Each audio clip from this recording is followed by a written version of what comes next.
ખાડીપુરની સ્થિતિ અને અસરગ્રસ્તોને સહાય અંગે મંત્રી કનુભાઈ દેસાઈની અધ્યક્ષતામાં હાઈ લેવલ બેઠક યોજાઈ હતી।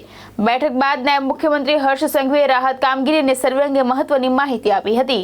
સુરતમાં ખાડીપુરના કારણે થયેલા નુકસાન અને રાહત કામગીરીની સમીક્ષા માટે મંત્રી કનુભાઈ દેસાઈની અધ્યક્ષતામાં હાઈ લેવલ બેઠક યોજાઈ હતી। બેઠક બાદ નાયબ મુખ્યમંત્રી હર્ષ સંઘવીએ જણાવ્યું હતું કે અત્યાર સુધીમાં અંદાજે 3300 જેટલા લોકોને કેશ ડોલની સહાય આપવામાં આવી છે। તેમણે જણાવ્યું કે પૂરમાં થયેલા મૃત્યુના કેસોમાં પણ સર્વે કરીને સરકાર દ્વારા જરૂરી સહાય આપવામાં આવશે। જે વિસ્તારોમાં અધિકારીઓ દ્વારા સર્વે થઈ શક્યો નથી તેવા અસરગ્રસ્તો માટે ઓનલાઈન સર્વેની સુવિધા શરૂ કરવામાં આવશે। અસરગ્રસ્ત લોકો વેબસાઇટ ઉપર પોતાની માહિતી ભરી ઓનલાઈન સર્વે કરાવી શકશે। નાયબ મુખ્યમંત્રીએ જણાવ્યું કે સુરતના તમામ કોમર્શિયલ અને રહેણાંક વિસ્તારોમાં આજે રાત સુધીમાં સર્વેની કામગીરી પૂર્ણ કરવાનો પ્રયાસ કરવામાં આવી રહ્યો છે। આર્થિક સહાય ઉપરાંત અસરગ્રસ્તોના આરોગ્ય સંબંધિત જરૂરી કામગીરી પણ સરકાર દ્વારા હાથ ધરવામાં આવશે।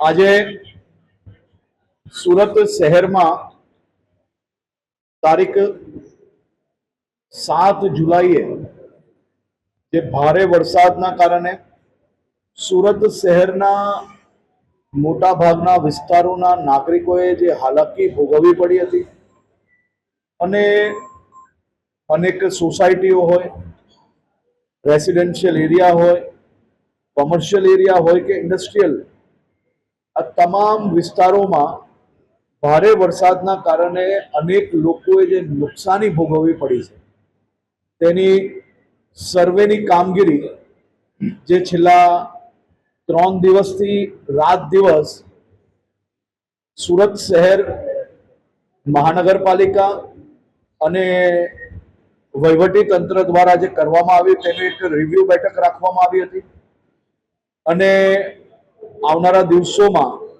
આ સૌ નાગરિકો જોડે ખભે ખભા મિલાવીને એમની નુકસાનીમાં રાજ્ય સરકાર અને મહાનગરપાલિકા કયા પ્રકારે સાથે ઊભા રહી શકે તે માટે ટોટલ નુકસાન, ટોટલ રેસિડેન્શિયલ એરિયામાં કેટલું નુકસાન થયું હશે, કોમર્શિયલમાં અને ઇન્ડસ્ટ્રીયલમાં તેનું રિવ્યૂ રાખવામાં આવ્યું હતું અને સાથે સાથે સ્વચ્છતા, સ્વાસ્થ્ય, આ બધી જ કામગીરીની બી રિવ્યૂ બેઠક આજે રાખવામાં આવી હતી અને કેસ્ટ્રોલ અને ઘરવખરી માટે બી જે કામગીરી ચાલે છે એ કાલ સાંજ સુધી કઈ રીતે હજી વધુ ટીમો બનાવીને લોકોને મદદગાર થઈ શકાય તે માટેની વ્યવસ્થાનું પ્લાનિંગ કરવામાં આવ્યું છે। ભાવેશ ઉપાધ્યાય, દ્રષ્ટિકોણ ન્યૂઝ, સુરત।